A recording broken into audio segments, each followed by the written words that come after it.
So, hey everyone, and welcome to the very new chapter of Natural Resources. Guys, आज की video में हम समझने वाले हैं कि नेचुरल रिसोर्सेज क्या होती हैं. Also it's example. और हम आज ये भी सीखेंगे कि सिर्फ अर्थ पे ही लाइफ क्यों पॉसिबल है. And then we will be learning about the types of natural resources. So guys, before starting to the video, दो बातें. नंबर 1, अगर आपने अभी तक मेरे चैनल को सब्सक्राइब नहीं किया है तो जल्दी से कर दीजिए. And number 2, the important one, that is video ख़त्म होते ही प्लीज़ डिस्क्रिप्शन में जाके जो क्विज़ मैंने आपको दिया है उसे अटेंड करना भूलिएगा मत. So with this, I am Palchan Yadav and you are watching.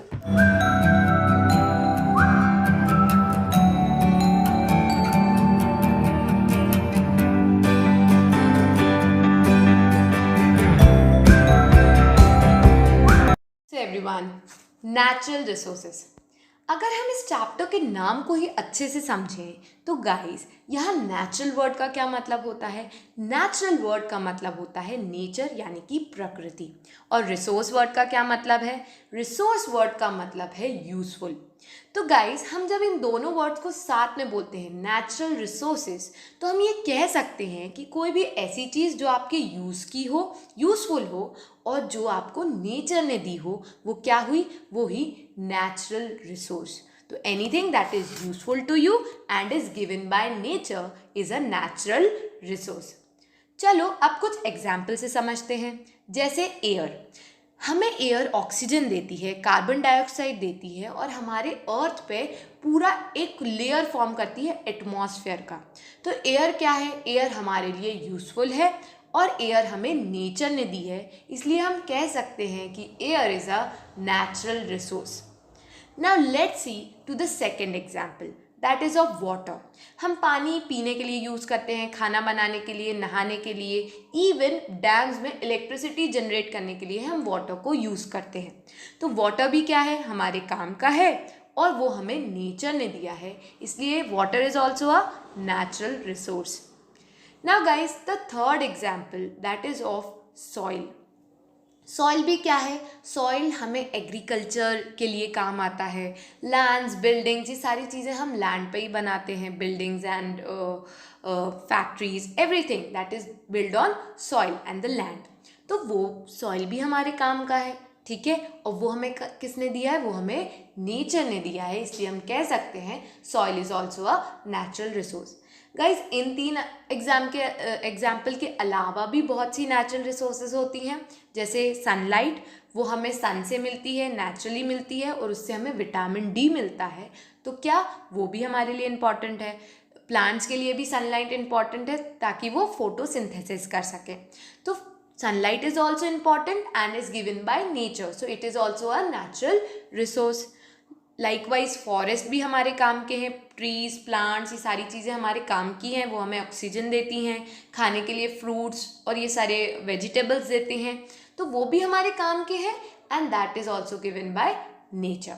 तो गाइज, यहाँ तक हमें एक बात समझ में आ गई कि नेचुरल रिसोर्स का मतलब है कोई भी चीज़ जो आपके काम की है और नेचर ने आपको दी है. जैसे air, water, soil, sunlight, forest etcetera. ठीक है, तो यहाँ तक ये बातें क्लियर है.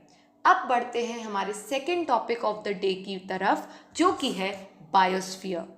गाइस, बायोस्फीयर क्या होता है? इसे समझने के लिए एक छोटे से सवाल का आंसर करते हैं, जो कि है क्या इस पूरी दुनिया में जितनी भी लिविंग ऑर्गेनिजम्स हैं, प्लांट्स हो गए, ट्रीज हो गई, एनिमल्स हो गए, लिविंग ऑर्गेनिज्म यानी कि लिविंग बींग्स, आप, मैं, हम सब लोग, जो भी चीज़ें जिंदा हैं इस अर्थ पे, क्या वो चीज़ें बिना हवा, पानी या सॉइल के ज़िंदा रह सकती हैं? मतलब मैं आपको हवा बस दूँ, पानी और सॉइल ना दूँ, तो क्या आप ज़िंदा रह सकते हो? तो आंसर होगा नहीं, क्योंकि अगर सिर्फ हवा होगी तो भूख प्यास से मर जाओगे. प्लांट्स को सॉइल नहीं देंगे तो वो ग्रो कहाँ करेंगे? एयर नहीं देंगे तो वो कार्बन डाइऑक्साइड फोटोसिंथेसिस कैसे करेंगे? तो guys, in short, air, soil and water, these 3 natural resources are very important for all the organism to live, right? ठीक है, तो हम ये कह सकते हैं कि इन तीनों रिसोर्सेज के बिना, यानी कि इन तीनों नेचुरल रिसोर्सेज के बिना हम जिंदा नहीं रह सकते, है ना. ये हमारी नेचुरल रिसोर्सेज हैं, एयर, वाटर और सॉइल. नेचुरल रिसोर्सेज ही हमारी लिविंग को पॉसिबल बना पाती हैं और हम ये कह सकते हैं कि natural resources makes life possible. तो बस गाइस, अब बायोस्फीयर क्या होता है? बायोस्फीयर दुनिया में वो जगह है जहाँ पे ये तीनों नेचुरल रिसोर्सेज मिलती हैं। मतलब biosphere is a sum of atmosphere, hydrosphere and lithosphere. Atmosphere यानी कि एयर। एयर हमारे अर्थ पे एक लेयर बनाती है जिसे हम एटमॉस्फेयर कहते हैं। वाटर हमारे अर्थ पे जहाँ पे भी प्रेजेंट होता है उसे हम हाइड्रोस्फीयर कहते हैं। और लिथोस्फीयर का मतलब होता है लैंड।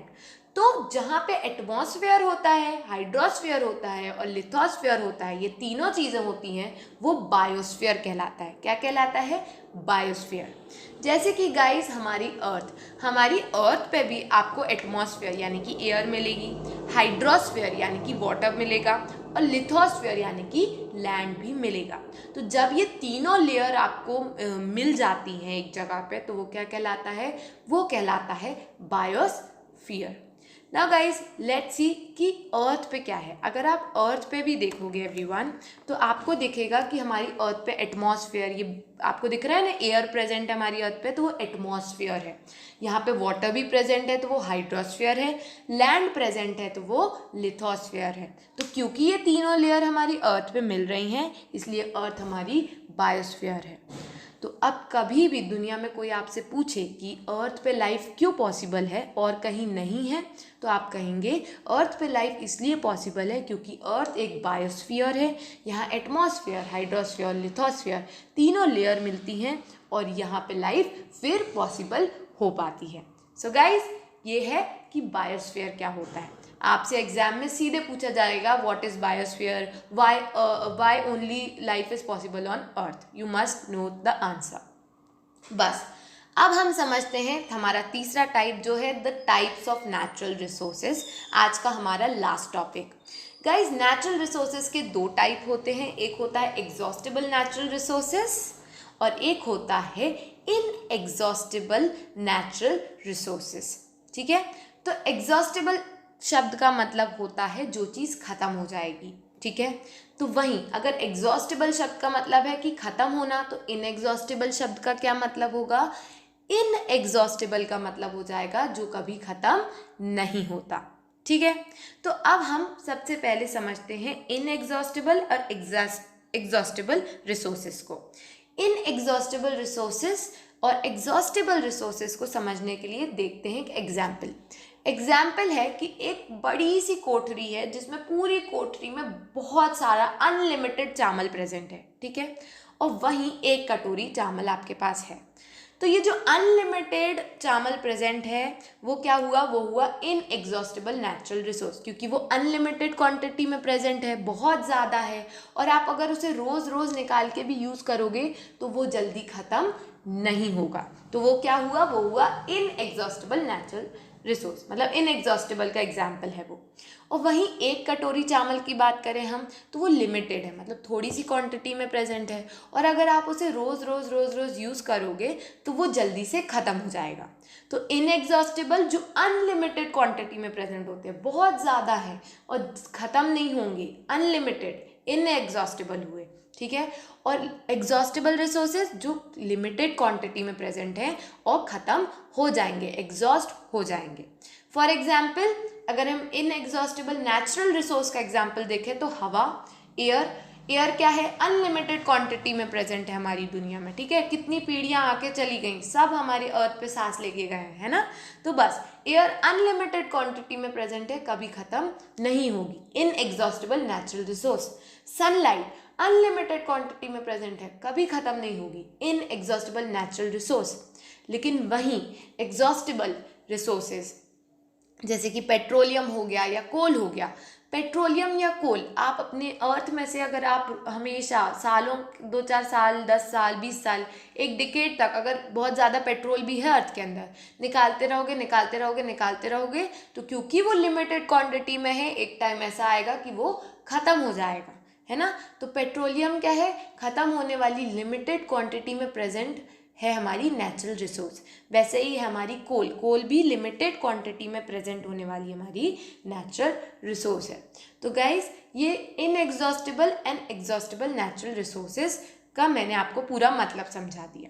अब इनएग्जॉस्टिबल में यहाँ एग्जाम्पल लिखा है एयर एंड वाटर, लेकिन हम बहुत दफ़ा ऐसे कहते हैं कि water is limited, conserve water, है ना, हमें पानी को बचा के रखना चाहिए, सेव करना चाहिए। उसका क्या मतलब होता है? अगर आप यहाँ बोल रहे हो कि ये अनलिमिटेड क्वांटिटी में 75% ऑफ अर्थ वाटर से बनी है, अनलिमिटेड है, तो फिर हम वाटर को क्यों बचा रहे हैं, कंजर्व कर रहे हैं? देखो, ह्यूमन एक्टिविटीज़ की वजह से हमारा एयर और वाटर पॉल्यूट हो रहा है। अगर आपके पास एयर तो बहुत ज़्यादा प्रेजेंट है, लेकिन आप उसकी क्वालिटी ख़राब कर रहे हो, बहुत मात्रा में CO2 बढ़ रहा है एयर में, तो अब आप सांस ले रहे हो तो ऑक्सीजन कम, CO2 ज़्यादा है। दिल्ली का तो आपने सुना ही होगा, वहाँ कितना पॉल्यूशन है, सांस नहीं ले पा रहे हैं लोग।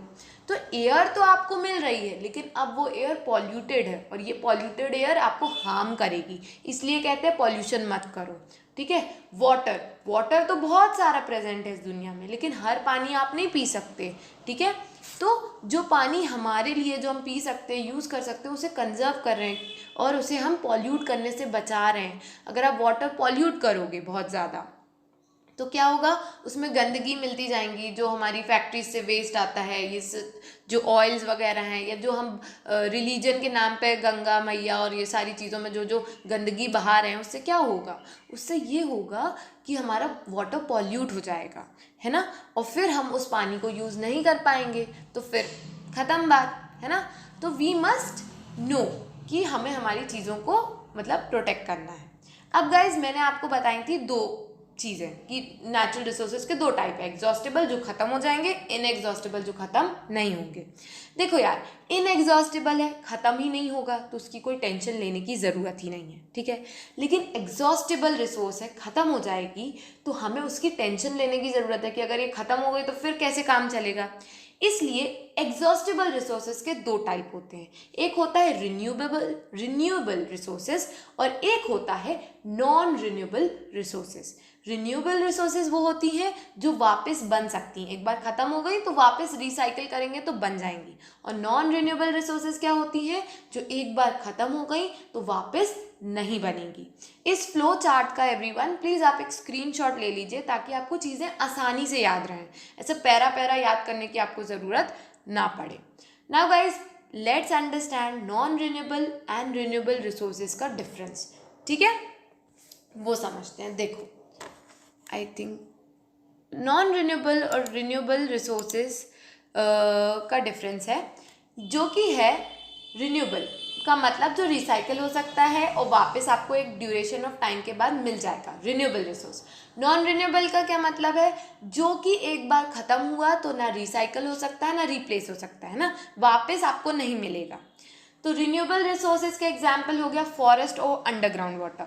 अगर आपने बहुत जगह देखा होगा, जैसे अमेज़ॉन फॉरेस्ट हो गया, वहाँ पे भी बहुत बार आग लग जाती है, और हमारे उत्तराखंड में भी अभी बीच में एक फॉरेस्ट में आग लगी थी। तो क्या लगता है, ये फायर्स की वजह से या फिर हम ही क्या करते हैं कि हम पेड़ काट देते हैं, तो इन सारी वजह से क्या होता है कि हमारा फॉरेस्ट मतलब डिप्लीट हो जाता है, ख़त्म हो जाता है, ऐसा कह सकते हैं। तो लेकिन ख़त्म तो हो जाता है, लेकिन थोड़े टाइम बाद अगर हम फिर से प्लांट करेंगे ट्रीज़ को, या फिर से हम अपने ट्रीज़ और प्लांट ये सब ग्रो करेंगे, तो एक टाइम बाद फिर से फॉरेस्ट रीजनरेट हो जाएगा, राइट। तो ये क्या है, ये एक रिन्यूएबल रिसोर्स है, ख़त्म हुई फिर से जनरेट हो गई।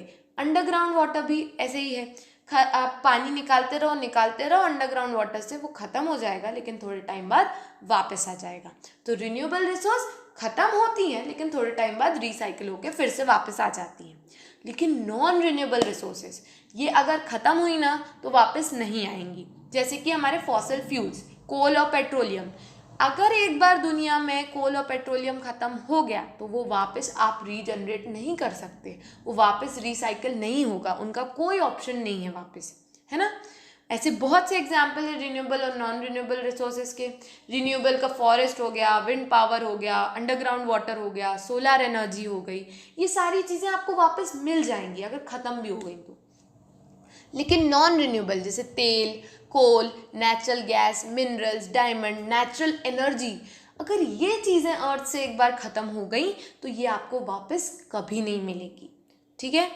तो गाइस, अगर हम इस पूरे वीडियो को समराइज़ करें जल्दी से और समझें कि आज हमने क्या पढ़ा, तो हमने पढ़ा कि नेचुरल रिसोर्स क्या होता है। नेचुरल रिसोर्स का मतलब ऐसी कोई भी चीज़ जो आपके काम की है और जो आपको नेचर ने दी है, जैसे एयर, वाटर, सॉइल, सनलाइट, ये सारे क्या हैं, नेचुरल रिसोर्सेज के एग्जाम्पल हैं, ठीक है। फिर हमने पढ़ा कि बायोस्फीयर क्या होता है। बायोस्फीयर वो जगह है जहाँ एटमॉस्फेयर, हाइड्रोस्फीयर और लिथोस्फीयर ये तीनों लेयर मिलती हैं, जैसे कि हमारी अर्थ। क्योंकि हमारी अर्थ पे ये तीनों लेयर्स प्रेजेंट है, इसलिए हमारी अर्थ पे लाइफ पॉसिबल है। फिर हमने पढ़ा the third part of the day, जो कि है the types of natural resources. Guys, मैंने आपको बताया नेचुरल रिसोर्सेज के दो टाइप होते हैं, एक एग्जॉस्टिबल नेचुरल रिसोर्स, एक inexhaustible natural resource. Exhaustible natural resource का मतलब है जो ख़त्म हो जाएंगी, और इनएग्जॉस्टिबल नेचुरल रिसोर्स का मतलब है जो ख़त्म नहीं होंगी। एग्जॉस्टिबल क्योंकि ख़त्म हो जाएंगी तो हमें उनकी टेंशन लेने की ज़रूरत है, इनएग्जॉस्टिबल ख़त्म नहीं होंगी तो उनकी कोई टेंशन नहीं, ठीक है। एग्जॉस्टिबल ख़त्म हो जाएंगी तो उसके दो टाइप है, एक रिन्यूएबल रिसोर्सेज, एक नॉन रिन्यूएबल रिसोर्सेज। रिन्यूएबल का मतलब था जो रिसाइकिल हो सकती हैं, जैसे forest, underground water. Non renewable का मतलब है जो वापस नहीं मिलेंगी, जैसे कोल और पेट्रोलियम। अब गाइज, अगर एग्जाम के पॉइंट ऑफ व्यू से इस टॉपिक पे बात करें तो यहाँ पे आपको बायोस्फीयर वाला क्वेश्चन आएगा, व्हाट इज बायोस्फीयर पूछ सकते हैं, है ना, या फिर वो आपसे पूछ सकते हैं कि सिर्फ अर्थ पे ही लाइफ पॉसिबल क्यों है, एक्सप्लेन कीजिए।